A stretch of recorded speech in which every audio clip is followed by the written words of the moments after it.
Udah nih daku ini. Baik, kemudian kawan-kawan, di sini kami akan mempresentasikan tentang materi bahasa Indonesia Ejaan. Saya ucapkan selamat pagi buat kawan-kawan yang ada di sini dan ada yang Zoom. Pagi. Woi Dakar, rambutku ganggu cok, nunduk anjir.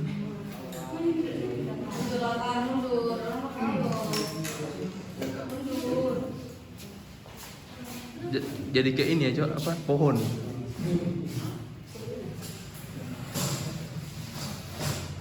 Nah, Oke, baik, kami akan memulai menjelaskan presentasi tentang ejaan yang disempurnakan. kenapa tak boleh?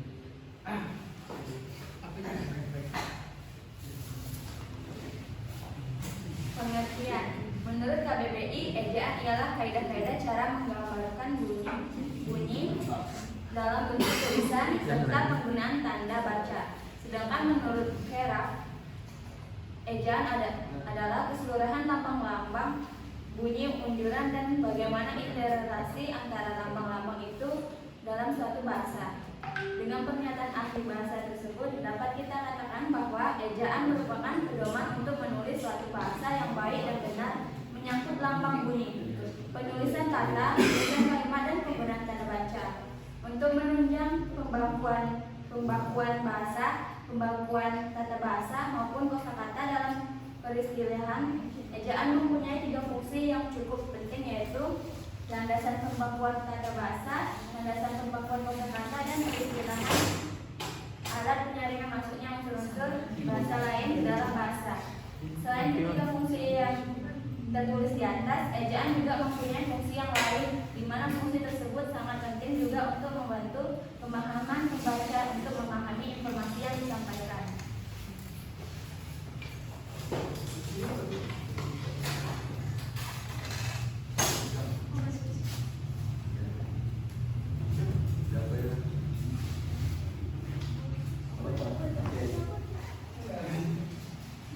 Selanjutnya ada sejarah perkembangan ejaan bahasa yang kita ketahui saat ini. Beberapa kali sering mengalami perubahan. Perubahan yang dilakukan mempunyai tujuan untuk menyempurnakan bahasa ini. Pertama ada ejaan Van Ophusian yang digunakan sejak tahun 1901 sampai bulan Maret 1997. Ejaan Van Ophusian merupakan hasil karya dari C.H. Van Ophusian yang dibantu oleh M. Nawawi.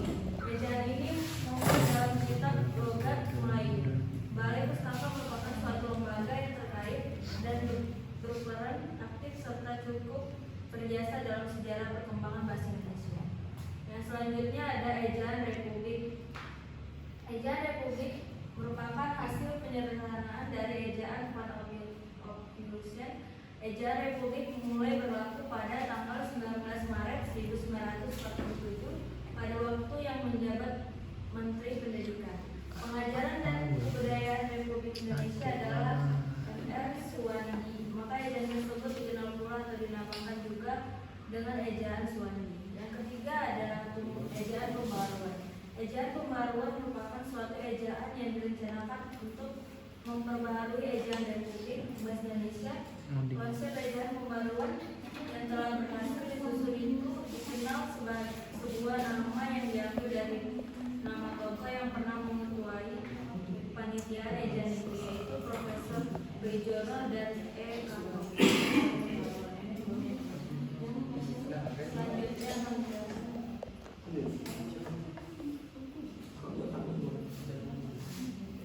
ejaan Belindo. Pada tahun 1959, ejaan Belindo atau disebut dalam Melayu Indonesia merupakan suatu hasil perumusan ejaan Melayu dan Indonesia pada tahun 1959. Perumusan ejaan Belindo ini diawali dengan diselenggarakan Kongres Bangsa Bahasa Indonesia yang kedua pada tahun 1945 di Medan, Sumatera Utara. Bentuk pengurusan ejaan Belindo merupakan bentuk penyempurnaan dari ejaan Indonesia. Perbedaan ejaan melindo dengan ejaan sebelumnya adalah gabungan konsonan TJ seperti pada kata Tejita diganti dengan C menjadi Jita. Juga gabungan konsonan NJ seperti Georgia diganti dengan huruf NC. 5. Ejaan baru pada tahun 1967. Ejaan baru pada dasarnya merupakan lanjutan dari usaha yang telah dirintis oleh panitia ejaan Malindo. Para pelaksanaan pun di samping terdiri dari panitia ejaan Indonesia. Contohnya seperti gabungan konsonan DJ berubah menjadi Y. Ejaan yang disempurnakan pada tahun 1972 pada waktu pidato kenegaraan untuk memperingati hari ulang tahun kemerdekaan Republik Indonesia yang ke-72 tanggal 17 Agustus 1972 diresmikan pemakaian ejaan baru untuk bahasa Indonesia oleh Presiden Republik Indonesia dengan keputusan Presiden nomor 57 tahun 1972. Kalau nggak bisa reset ya reset wifi.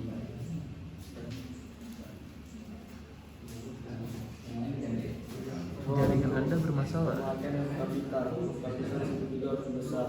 Itu ukuran dan berbentuk khusus, besar dan biasanya. Biasanya digunakan sebagai huruf pertama dan kata pertama dalam kalimat. Huruf pertama, nama diri dan sebagainya. Berikut ini dijelaskan pemakaian huruf kapital. Nah, misalnya huruf kapital dipakai sebagai huruf pertama dalam awal kalimat.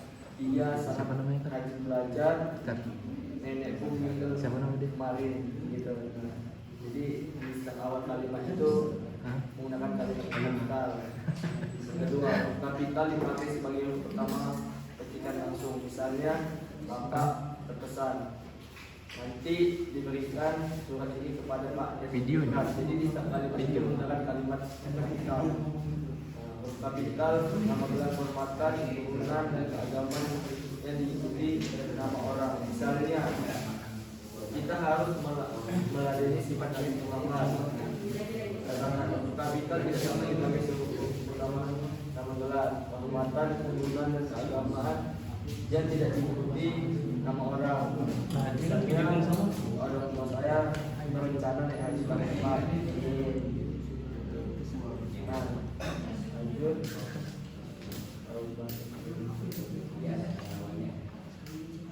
pemakaian huruf miring.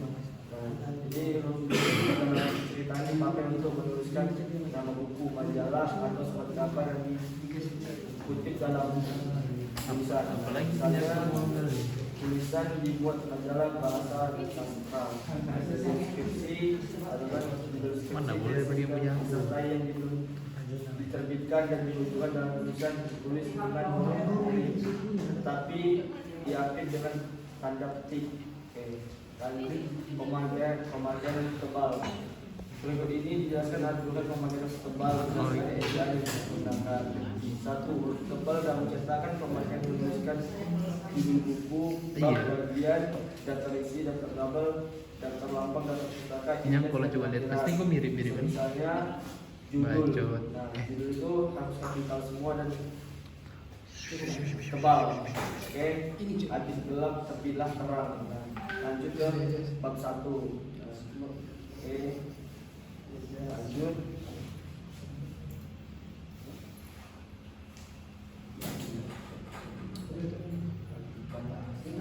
Oke, lanjut ke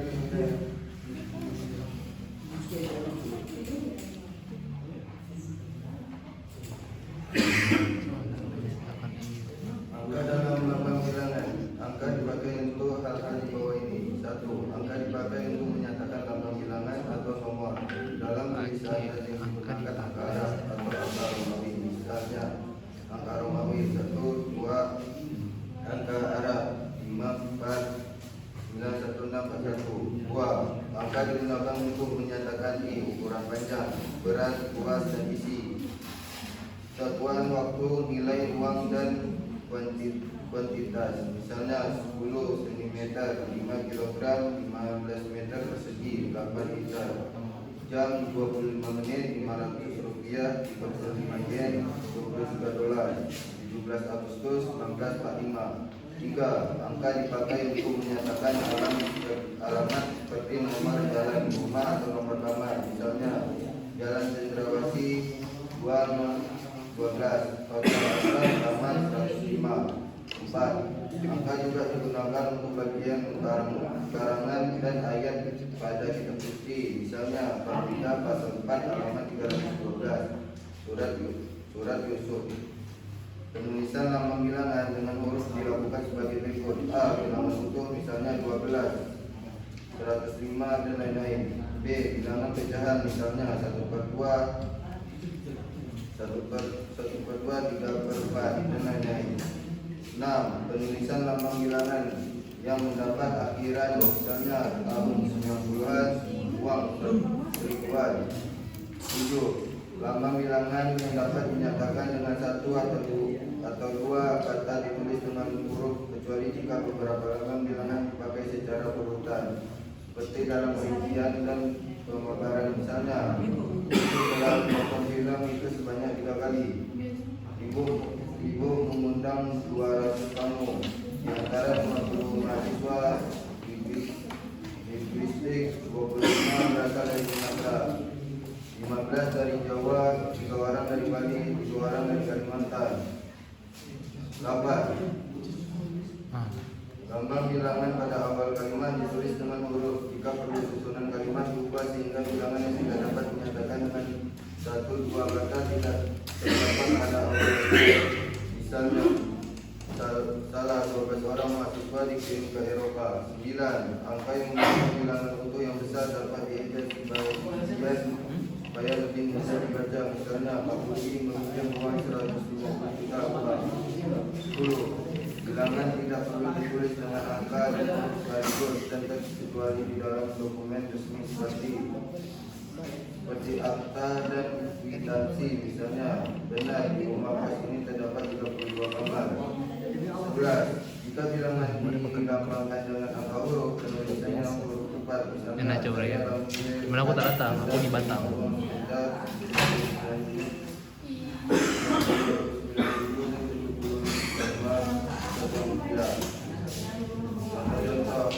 Kesalahan penggunaan kata baca yang tidak tepat pada bagian Jokowi mengenai taman, hutan kota dan ruang terbuka hijau mengenai transportasi massal.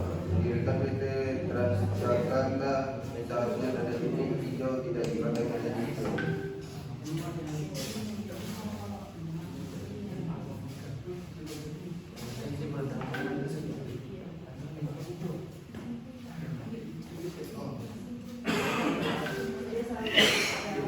Cipiri Pampama.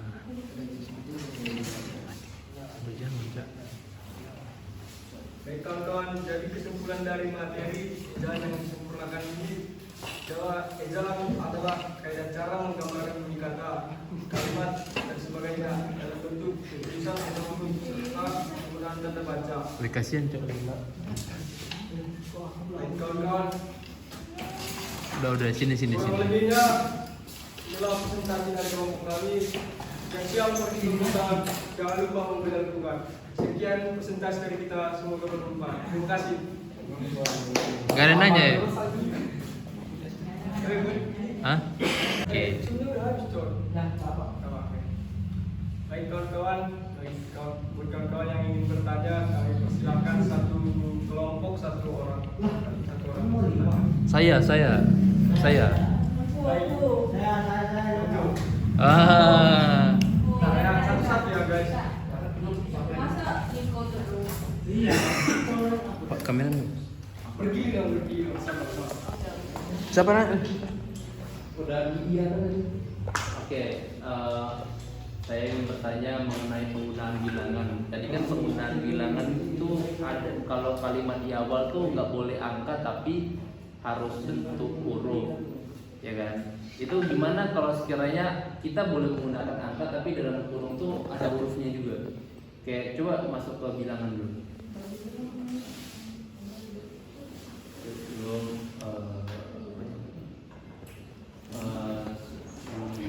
masih Di depannya itu ada huruf ya, bukan angka. angka dulu baru huruf. Angka dulu baru. Nah, itu diperbolehkan nggak? Coba dikeluarin. Kalau misalnya kan kalau yang salah itu kita cuma menulis angka nih. Boleh kan, Yang Kak? benar itu kita harusnya menulis huruf. Gimana kalau sekiranya di awal kalimat kita menggunakan angka tapi dalam huruf-huruf? Boleh nggak Pak? Kalau itu sesuai apa namanya? Sesuai keterangan yang berlaku itu. Jadi ada penggunaan, ada saja penggunaan kata duluan, terus di dalam huruf itu angka. Nah, penggunaan angka duluan di dalam huruf itu huruf. Nah, sesuai apa namanya? Bukan. Jadi itu sesuai penggunaan kalimatnya Jo. Boleh. Boleh, tapi sesuai dengan kerangkanya gitu. Jadi ada apa namanya itu lupa aku. Tidak boleh. Oh iya. Dia boleh, cuman apa itu? Judul besarnya harus kejelasannya di awal itu harus ini dulu. Makanya dia bisa penempatannya kayak gitu. Oh, Jadi itu boleh. boleh ya. Siap-siap paham. Sorry ya, agak belibet. Ada. Baik. Kemudian pertanyaan dari Dakar, kami silakan. Dakar.